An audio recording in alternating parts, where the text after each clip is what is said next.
ലാലിഗയിൽ Real Madrid വിജയക്കുതിപ്പ് തുടരുന്നു. ഇന്നലെ നടന്ന മത്സരത്തിൽ 2 ഗോളുകൾക്കാണ് അവർ വീണ്ടും ലാലിഗയിലെ ഈ തോൽവി അറിയാത്ത കുതിപ്പ് തുടരുന്നത്. വിനീഷ്യസ് ജൂനിയർ അതുപോലെ പൽവാർഡെ പോലുള്ള താരങ്ങളുടെ വകയാണ് ഇന്നലത്തെ 2 ഗോളുകൾ. അപ്പോൾ ഈ ഒരു വിജയത്തോടു കൂടി അവർ ബാഴ്സക്കൊപ്പം എത്തിക്കാണ്. നിലവിൽ ബാഴ്സയാണ് മുന്നിൽ. കാരണം ബാഴ്സ ഒരു മത്സരം കുറച്ചാണ് കളിച്ചിട്ടുള്ളത്.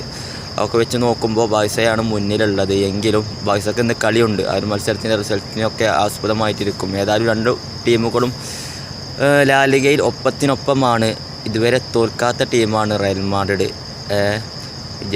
ചാമ്പ്യൻസ് ലീഗിലൊക്കെ തോറ്റു. ഇനിയിപ്പോൾ ഈ ഒരു ലാലിഗയിലെ ഈ ഒരു കുതിപ്പ് ഇപ്പോൾ ഇന്നലെ കോച്ച് ആൻസലോട്ടി തന്നെ പറഞ്ഞു, ലാലിഗയിൽ ഞങ്ങൾ കുതിക്കുകയാണെന്ന്. അങ്ങനത്തെ ഒരു വാക്ക് ഉപയോഗിച്ച് പറഞ്ഞു അദ്ദേഹം നാളെ തോൽക്കാതെ പോകുന്നതിനെ സംബന്ധിച്ച് ചോദിച്ചപ്പോൾ.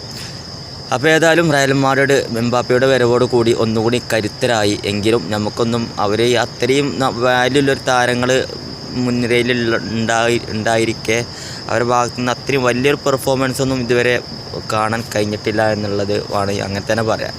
കാരണം പ്രതീക്ഷ അത്ര ഒന്നും പെർഫോമൻസ് ഉണ്ടായിട്ടില്ല. ഇനി ബിഗ് ഗെയിമുകളൊക്കെ ചാമ്പ്യൻസ് ലീഗ് പോലുള്ള മത്സരങ്ങളിലൊക്കെ 1-2 സ്റ്റേജ് കഴിഞ്ഞിട്ട് ബിഗ് ഗെയിമുകളൊക്കെ വരുമ്പോൾ അറിയാം എന്താണ് ഈ സ്ക്വാഡിൻ്റെ സ്ട്രെങ്ത്ത് എന്നുള്ള കാര്യങ്ങൾ നമുക്ക് അപ്പോഴൊക്കെ കറക്റ്റായിട്ട് വിലയിരുത്താൻ കഴിയുള്ളൂ.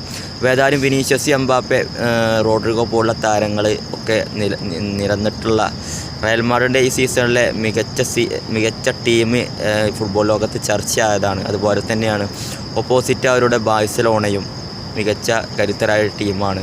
ഇനിയിപ്പോൾ ഒരു എൽ ക്ലാസിക്കോയാണ് നമ്മളെല്ലാവരും വെയിറ്റ് ചെയ്യണത്. ആ ഒരു മത്സരം കൂടി കണ്ടാൽ നമുക്ക് ഒരു കൂടി ആവേശം കൂടുന്ന മത്സരം തന്നെയായിരിക്കും നമ്മൾ കാത്തിരിക്കുന്ന എൽ ക്ലാസിക്കോ എന്നുള്ളത് നമുക്ക് തീർച്ചയായും ഉറപ്പുള്ളൊരു കാര്യം തന്നെയാണ്.